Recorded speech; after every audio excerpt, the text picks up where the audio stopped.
It's almost disappointing when you hear people say, well, why do we do this? And it's like, well, why wouldn't we do it? High school, I went to Owego Free Academy in upstate New York.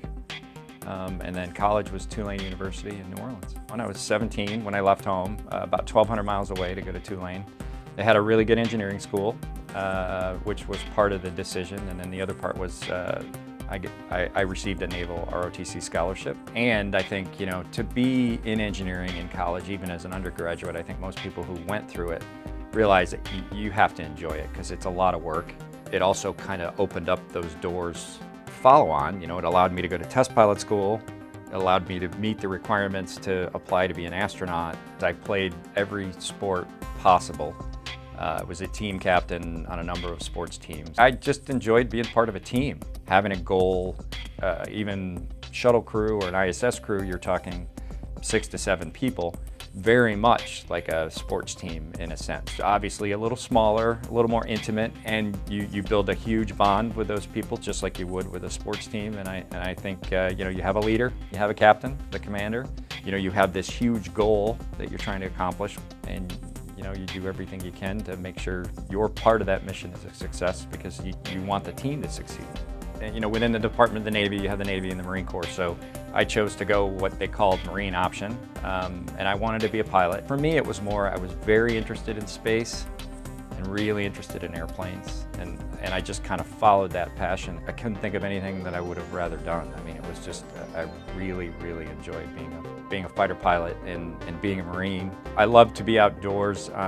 You know, my father and I would go on a trip every year, typically somewhere remote, you know, a lot of hiking, you know, in the mountains. Anytime you're hiking, you just want to see what's over that next hill.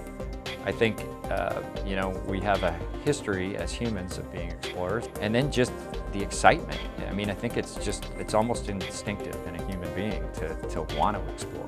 You know, I remember my first space flight on Endeavour, but with 135, it was a little bit different. It was one of the highlights of my professional career being part of that mission. You know, unique in a way. You know, there was only 4 of us on the crew. It was the last flight of the program, and then just the opportunity to just thank the people that had been involved in many cases since the beginning of the shuttle program. In a way, it was very bittersweet because, you know, it was the majority of American human spaceflight was on the space shuttle, and it changes you in a way that's a little bit hard to describe, a little bit of intrinsic change. It's a little bit of a, you know, just your personal philosophy on life, I think, changes to some degree. And I don't see how it can't. You're riding a controlled explosion to space. You're flying around the Earth at 17,500 miles an hour, and looking back at your planet, which is this teeny little blue dot.